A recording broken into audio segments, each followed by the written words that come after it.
Good afternoon. My name is Ben Glassman. I am the United States Attorney for the Southern District of Ohio. I am joined this afternoon by my first assistant U.S. Attorney, V. Paul Patel, as well as Todd Wickerham, the Special Agent in charge of the FBI Cincinnati Division, and Dayton Police Chief Rick Beal. And we are here to announce the arrest of Ethan Colley, 24, of Kettering, who was arrested Friday evening and now stands accused by federal criminal complaint of unlawfully possessing a firearm while being a user of controlled substances and of lying on the Form 4473, the firearms form, in order to acquire a firearm, specifically indicating that he was not a user of controlled substances when in fact he was. Now I'm going to tell you a little bit more about these charges, but before I do, I want to make two things clear at the outset. One of them is that although these charges have arisen out of the investigation into the shooting that took place on August 4th in the Oregon District, Mr. Colley does not stand accused of intentionally participating in the planning of that shooting. We have no evidence of that. There's no allegation of that. So I just want to make that clear from the outset. And then secondly, I want to give the disclaimer that I always give in discussing the federal criminal charges, which is that Mr. Colley, like all criminal defendants, is presumed innocent unless and until he's proven guilty beyond a reasonable doubt by the United States with evidence in court. And the allegations of a federal criminal complaint are just that. They are allegations. They are not evidence. So with that disclaimer, I'll tell you a little bit about what the affidavit in support of the criminal complaint against Mr. Colley does say. It says that on August 4th, special agents with the FBI and ATF initially spoke with Mr. Colley on Sunday, August 4th, which was the day of when the shooting had taken place early that morning. And at that time of that initial interview, Mr. Colley indicated that he had purchased body armor and a firearm accessory for Connor Betts, the shooter, who had committed the shooting earlier that day.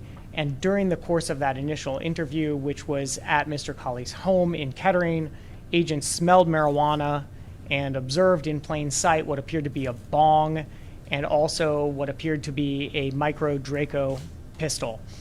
Then later that week, on Thursday, August 8th, FBI agents re-interviewed Mr. Colley, this time at his place of work. And Mr. Colley indicated to the agents at that time that he was a concealed carry. He told them during the second interview that he had done quote-unquote hard drugs with Connor Betts, as well as marijuana and acid 4 or 5 times a week from 2014 to 2015. And then when the agents asked Colley how often he used drugs, Colley indicated that he smoked marijuana every day and had been doing so for about 10 years. Agents obtained from a federal firearms licensee the ATF Form 4473 that Colley had completed in order to purchase the micro Draco pistol that agents observed upon initially interviewing him. That form was dated in May 9th, 2019. And on that form, Colley had indicated no in response to the question, are you an unlawful user of or addicted to marijuana or any depressant, stimulant, narcotic drug, or any other controlled substance? At that point, the agents obtained a federal search warrant for Colley's person and his residence. When they executed the search warrant of Colley, the search warrant of his person, he again admitted to being a regular user of illegal drugs, including marijuana and psychedelic mushrooms, which he said he grew in his residence. He admitted that he did remember filling out the Form 4473 and indicating falsely that he was not a user of illegal drugs when in fact he was, because he knew that if he had answered it truthfully, he would not have received the firearm that he was buying. He also acknowledged that he had purchased for Betts body armor, as well as the upper receiver of an AR-15 weapon and the 100-round double drum magazine that was ultimately used by Betts in the August 4th shooting in the Oregon district. Colley indicated that he purchased these items for Betts and stored them at Colley's residence in order to assist Betts in hiding the items from Betts's parents. Colley admitted to recalling approximately 10 weeks earlier, so middle to end of May, sitting with Betts in Colley's apartment and assembling the AR-15 accessory, and then further that a couple weeks after that, when the double drum magazine arrived, Betts coming and taking possession of that drum as well as the body armor. The agents executed the search warrant of Colley's apartment. They recovered the Draco pistol, the Taurus semi-automatic pistol, ammunition, drug paraphernalia, a clear glass pipe, and what is commonly referred to as a bong, as well as what appeared to be mushrooms. Colley was then taken into custody on Friday evening.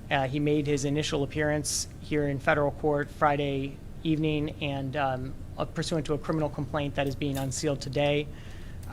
These charges that expose him up to a possible term of imprisonment of up to 15 years in prison, and the case will move forward next with a detention hearing on Wednesday. I want to make a couple quick points about this case, and then I will invite any questions that you may have. The points are, number one, again, to be clear, there is no evidence and no allegation in this criminal complaint that Colley intentionally participated in the planning of Betts's August 4th shooting. So I don't want that to be misconstrued. That's not what this case is about. But what this case is about is, in the course of this ongoing investigation into the August 4th shooting, anyone who is discovered to have any criminal culpability for any act that ultimately is discovered through the investigation or contributed in any way to the events on August 4th is going to be held criminally responsible. And more generally, not only is possessing controlled substances illegal, but possessing controlled substances and possessing a firearm is itself a crime. And that is not something that federal agents who are investigating this or any matter are going to ignore. And that is why Mr. Colley has been charged in federal court Friday afternoon and unsealed here today. So I'm happy to answer any questions that you may have. What led you to Mr. Colley so quickly on Sunday? So I can't get into the specifics of exactly why that was, although you'll see that if you read the affidavit in support of the criminal complaint, on August 4th, there was the FBI agents and ATF agents spoke with Mr. Colley briefly at that time and then re-interviewed him later in the week. So I think it's clear from reading this affidavit that Mr. Colley and Mr. Betts have known each other for a long time. Were there any of these things that he purchased that would he have been prohibited from purchasing them based on drug use, like the magazine, the body armor, and the receiver?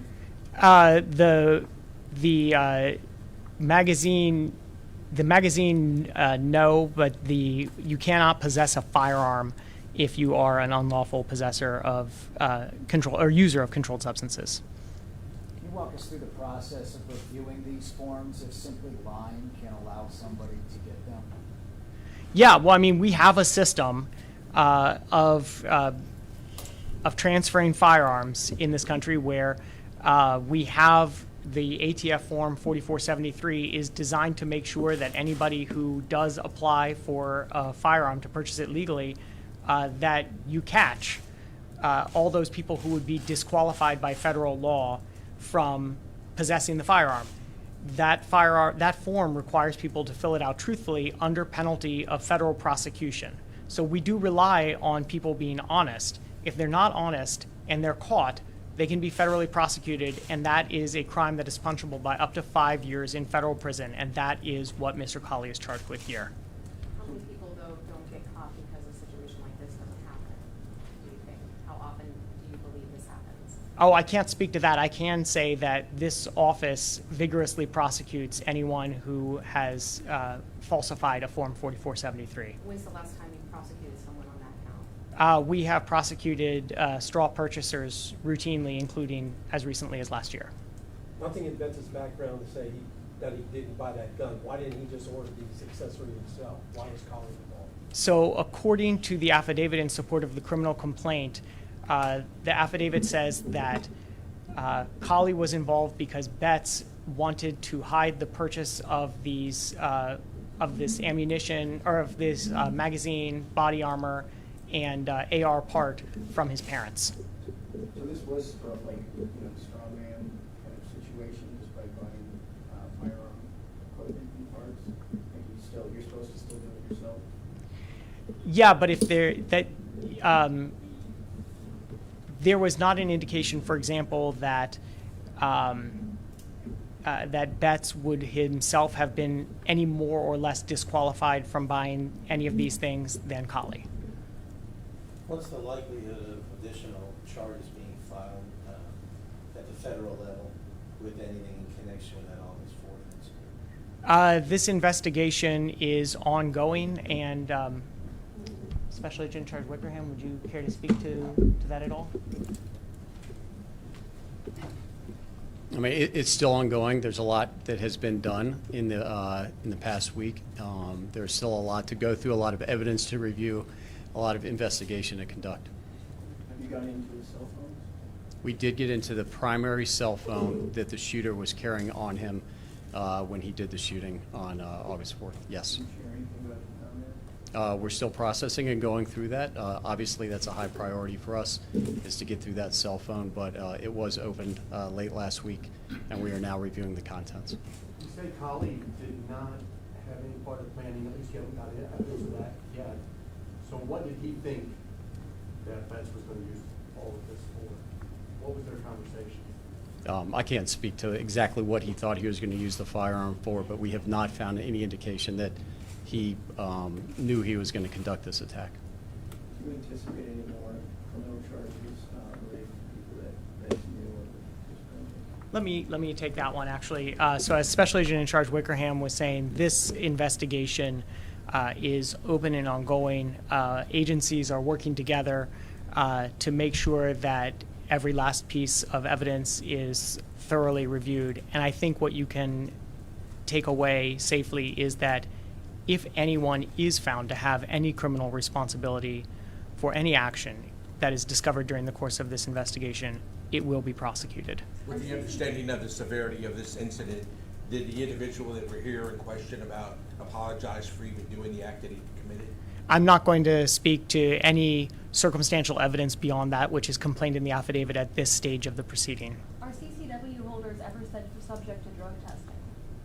I cannot speak to the intricacies of CCW law in Ohio. I can say that I feel comfortable saying, although it's not strictly in the affidavit, that Colley's CCW was confiscated at the time of the search. Can you talk about the majority of time if he's found guilty on these alleged crimes that he's committed? How much time could he serve? So the two crimes that are mentioned in the criminal complaint, one of them is a penalty of 0 to 5 years in prison, and the other is 0 to 10 years in prison. So conceivably 0 to 15 years in prison, anywhere in that range. Would this also be considered the tip of the iceberg? If he's done this once, more than likely he's done it twice, maybe 3 times. So we look in his past to see. I definitely cannot speak to that sort of question, how frequently this might have occurred, but I can say again that this is going to be an extremely thorough, and is an extremely thorough investigation of any and all aspects that went into ultimately what happened on August 4th.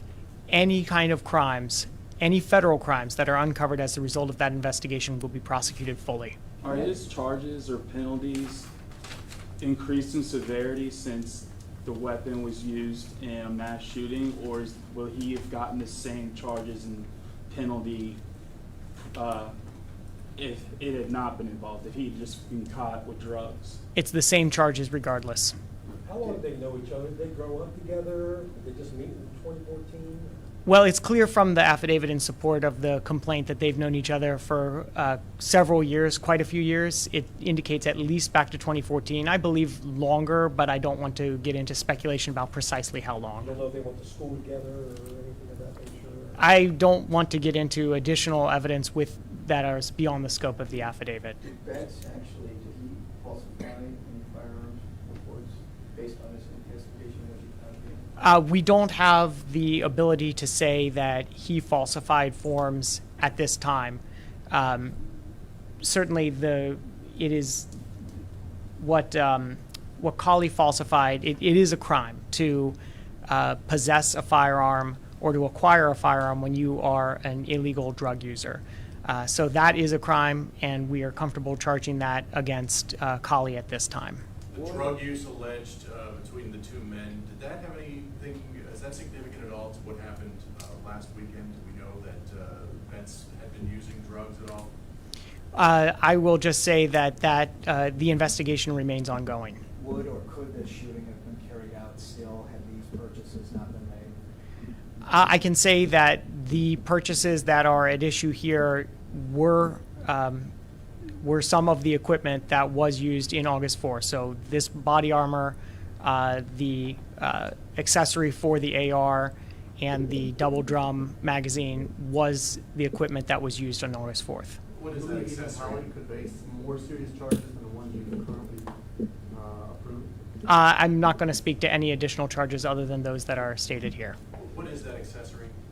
What is that? I don't know. It's a component of the AR. What does it do? So it's just, you can just, when you buy an AR style gun, there are different components and people can assemble them themselves.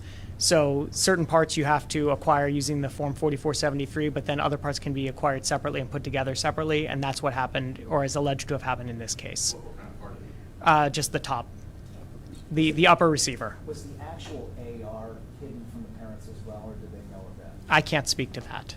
Well, we always ask you to sum up in situations like this, just your thoughts on what this means to the community, how horrific this was. What do you think your thoughts? Yeah, so, my thoughts are that I want to be clear that this investigation into what happened on August 4th is ongoing. It's going to be thorough. The FBI, Dayton police will do everything possible to get to the bottom of every piece of evidence. If any criminal wrongdoing is discovered in the course of that investigation that is capable of being prosecuted, it will. Today is an example of that. So, wasn't... Yeah. One more question. So it wasn't a crime for him to have purchased these accessories for Betts if he hadn't been an illegal drug user. That in itself was not a crime. That is not charged as a crime. Thank you. Biggest mass shooting case in your career, Ben? Unfortunately, yes. Yes. Thank you.